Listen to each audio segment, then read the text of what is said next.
ఇప్పటికీ జనాభా పెరుగుతుందా తగ్గుతుందా? మరి ఆబ్వియస్గా పెరగాల్సిన జనాభా ఉన్న బలంగా 21 లక్షల మంది ఎట్లా తగ్గుతారు? అదే మరి వాళ్ళ ఏంటంటే వాళ్ళ దొంగ లెక్కలు. మామూలుగా మాట్లాడాలని అంటే పచ్చిగా మాట్లాడాలంటే దొంగ లెక్కలు వేసేసి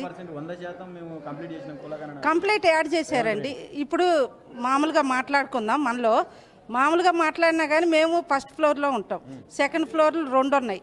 2 ఉండేసరికి ఏమైంది, ఒక బాగా ఒళ్ళున్నాయని వచ్చాడు. ఒళ్ళున్నాయని వచ్చేసి ఫస్ట్ ఫ్లోర్ కతికబెట్టేసి సర్వే గురించి అనేసి సెకండ్ ఫ్లోర్ ఎక్కలేక థర్డ్ ఫ్లోర్ ఎక్కలేక అమ్మ మేము వచ్చినప్పుడు వాళ్ళు ఉన్నారా అని అడిగి ఉన్నారండి పోయి వెళ్ళండి అని చెప్పాము. చెప్తే అక్కడి నుంచి అక్కడికి వెళ్ళనే లేదు, మళ్ళీ కింద నుంచి కింద మెట్లు ఎక్కి దిగేసి వెళ్ళిపోయాడు. దిగేసి వెళ్ళిపోయిన తర్వాత పైన 2 ఫ్లోర్లో ఎటు పోవాలి లెక్కలో? ఫస్ట్ ఫ్లోర్ వాళ్ళు లెక్క పెట్టుకున్నావు, సెకండ్ ఫ్లోర్ థర్డ్ ఫ్లోర్ వాళ్ళు ఎటు పోవాలా?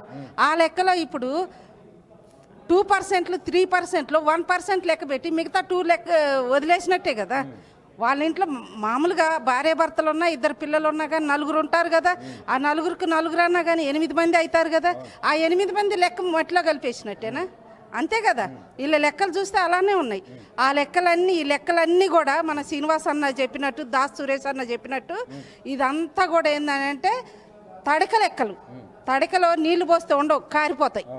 అట్లాంటి లెక్కలు వేసేసి కారిపోయిన తర్వాత ఇదిగో మేము తడక మీద నీళ్లు పోసినాం, నీళ్లు నిలబడలేదంటే మేము ఏదో లెక్కలు పెట్టినాము, ఆ లెక్కలు మాకు సరిగ్గా వచ్చినాయి, మీ లెక్కలు ఇంతే ఉన్నాయంటే కాదు.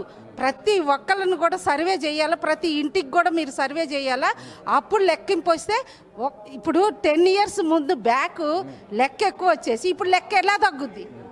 అప్పుడు ఉన్నోళ్ళు అయితే అందరు చచ్చిపోలేదు కదా, బతికే ఉన్నారు కదా, వాళ్ళకి పెళ్ళిళ్ళు అయ్యాయి కదా. లేనట్టు వాళ్ళ పిల్లలకి 10 yearsలో పిల్లలు పుట్టారు కదా, వాళ్ళ లెక్కింపేయవా? అంటే వాళ్ళందరూ ఏమైపోయినట్టు? అంటే నల్లపూసల్లాగా మాయమైపోయారా? లేకపోతే వీళ్ళ లెక్కల్లో తప్పులు అయిపోయినాయా? అదే కదా మన సెకండ్దే మనం అనుకోవాలా. వీళ్ళు ఏంటంటే బీసీ వాళ్ళు లెక్కలో ఎక్కడ వాళ్ళు లెక్కింపులో ఎక్కువ వస్తారు, మనల్ని తొక్కి పడేస్తారనే ఉద్దేశంతో వాళ్ళు ఈ లెక్కింపు దొంగ లెక్కింపులు, తడిక లెక్కింపులు, దోపిడీ లెక్కింపులు వేసి వీళ్ళనంతా కూడా తొక్కి పడేసేయాలనేసి ఈ తక్కువ ఉన్న అగ్రకులాల వాళ్ళు ఈ లెక్కలు వేసుకొని వాళ్ళు ఈ పన్నాగం పన్ని వాళ్ళు ఈ లెక్కింపు వేశారు. దీనికి మేము ఒప్పుకోవట్లేదు. ఇవాళ మా బీసీ సంఘాలన్నీ కూడా బీసీ, ఎస్సీ, ఎస్టీ, మైనార్టీ వాళ్ళు కూడా వచ్చారు. అన్ని కులాల వాళ్ళు కూడా మొత్తం కూడా ఈ బీసీ లెక్కింపు కానీ ఏది కూడా వ్యతిరేకిస్తున్నా. దీన్ని సక్రమంగా అన్నీ కూడా సక్రమంగా లెక్కింపేసి బీసీ కులాలన్నిటికీ, బీసీ, ఎస్టీ, ఎస్సీ, మైనార్టీ అందరికీ న్యాయం సమకూర్చాలనేసి మేము ఈ విధంగా మీ మీడియా పరంగా మేము తెలియపరచుకుంటాం.